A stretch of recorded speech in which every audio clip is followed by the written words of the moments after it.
अस्सलामु अलैकुम मेरे प्यारे दोस्तों, वीडियो को पूरा देखना। हमारा चैनल को अभी तक सब्सक्राइब नहीं किया तो जल्दी से सब्सक्राइब कर लो।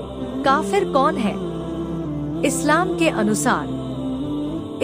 के अनुसार दुनिया का हर एक मुसलमान काफिर है। अरबी मुसलमानों के लिए कन्वर्टेड दक्षिण एशिया जैसे कि भारत, पाकिस्तान, बांग्लादेश, नेपाल, श्रीलंका के मुसलमान काफिर है। पाकिस्तान में मुसलमानों के लिए अहमदिया मुसलमान काफिर है, सिया के लिए सुन्नी काफिर है, देवबंदी के लिए दारुल काफिर है। तो फिर बचा कौन? इस्लामिक मदरसों में 4 बातें बच्चों को पढ़ाई जाती हैं।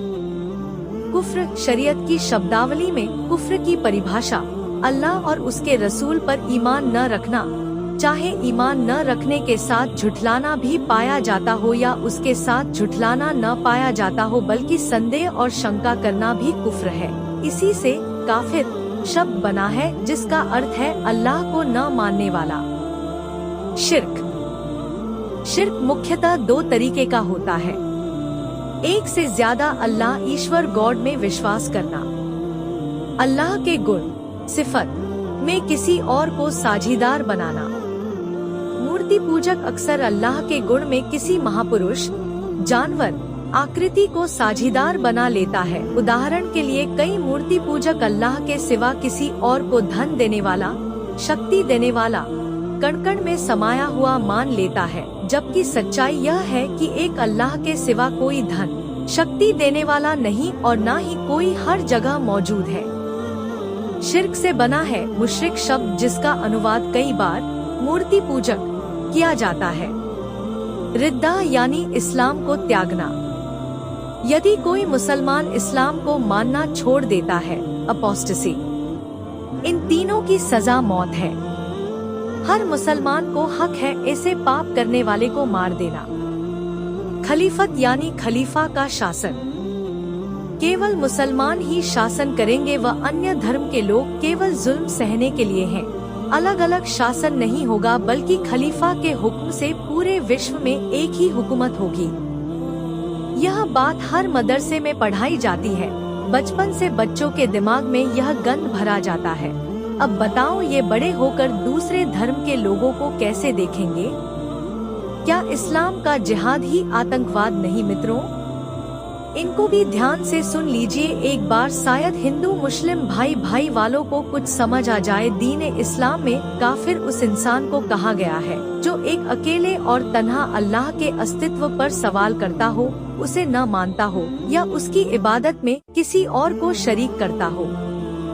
हाँ, इस्लाम के अनुसार सभी हिंदू काफिर ही हैं। सभी ईसाई, सिख, बौद्ध, जैन आदि भी काफिर ही हैं।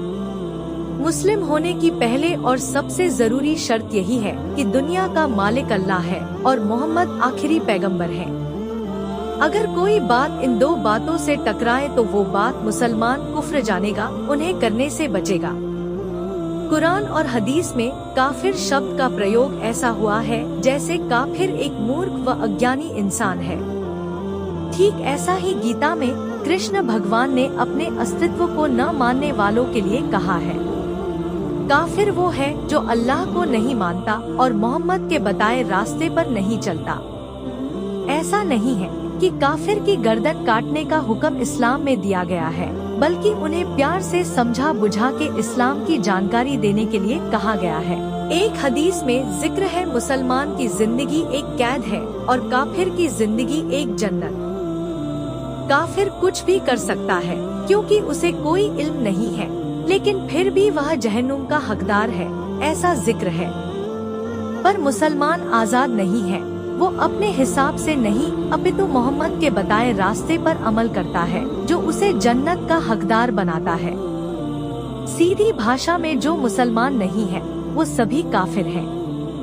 काफिर वो हैं जो अल्लाह को नहीं मानते और रसूल के रास्ते पर नहीं चलते।